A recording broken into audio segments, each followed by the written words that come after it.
Hi folks, Sal Medina here, owner sommelier at Packing House Wines, coming to you this week with this weekend's wine tasting. This week we are featuring Pinot Noirs from up and down the West Coast. I love Pinot Noir, so a couple of fantastic drinking wines, all with expressive terroir and expressive vintage deviation from one to the other. We are going to open this week with the Forefront Pinot Noir. This is 100% Willamette Valley fruit. The beauty of this wine here is it's not written on paper, but I have great sources that say on this particular vintage, the fruit that comes for this wine here is mostly declassified Archery Summit Pinot Noir fruit. So for those of you that love the Archery Summit wines at a much higher price point, Forefront Pinot Noir at $20 is an exceptional value. Typical for Oregon, bright acidity, great clean red plum, roses, red raspberry, beautiful long length, a little bit of French oak, both new and used in this one, but it doesn't really shine as an oak balanced wine or oak forward wine, just really well integrated oak in the background. Just a great pretty drinking wine. Following the Forefront is Banshee. Banshee Pinot Noir. The Banshee wines we have featured in the past, whether it was in our essentials or in a wine tasting, I like what Banshee does. Banshee just makes great wines at a great price. Great drinkable wines that aren't too flashy or too overdone or too over the top. Just great red fruit. Again, plum, roses, dried fruit, a little bit of underbrush in this wine here. Great integration again with oak. All of these wines tend to show oak and fruit in the right place where not one dominates over the other.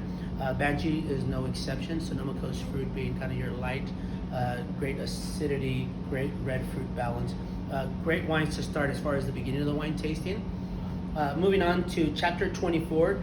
Chapter 24 is an Oregon project that has two wines. They've got the Fire and the Flood. The Flood wines showing the sedimentary soil, where the Fire, which is what we're featuring here, has more volcanic soil. So this one you're going to get a little bit more minerality to the wine. Again, high acidity. This one is a 2014 and a half bottle, which is not necessarily a good or a positive, but for me it's a fantastic drinking point. The 14 and a half bottle is drinking at a stellar spot right now, where you're getting those great tertiary kind of underbrush, saddlewood, used leather, great minerality, and the fruit is kind of dropping off in a pretty way, where you still get the background of fruit, but the forefront of mineral notes on this one. Chapter 24, half bottle. I'm super high on this one, especially because it is a half bottle. You can just have that one or two glasses at the end of the day on that one there. Finishing off with Prisoner Wine Company's Pinot Noir here. What I love about this wine here is those of us that are Pinot Noir purists. Oftentimes we criticize a Pinot Noir that looks like it's got something else in it, whether it's Petit Verdot Syrah, Petit Syrah, Mission grapes, whatever it may be. It has this dark, opulent purple color that we just kind of laugh at that isn't Pinot Noir. What I love with Prisoner Wine Company is their tasting notes actually tell you, hey, this is 95% Pinot Noir, 5% Syrah and Viognier. So they're telling you where the color comes from. The wine tastes of black fruit, dark, rich, full-bodied, kind of oak, more in the forefront for those of you that want that bigger, fuller-bodied wine.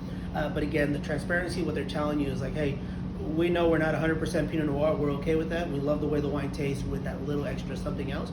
And that extra something else is Syrah and Viognier. And for those of you that are curious, Viognier is a white grape, but blended with Syrah, it actually creates greater aromatics and darker color. A perfect blend in a great Côte Rôtie, which maybe someday we will feature on our tasting. But for now, 4 great Pinot Noirs for you to choose from. Pinot Noir, the perfect summer red. We hope to see you this weekend for dine-in or takeout. As always, thank you for supporting our small business or the small business in your hometown. Thank you guys.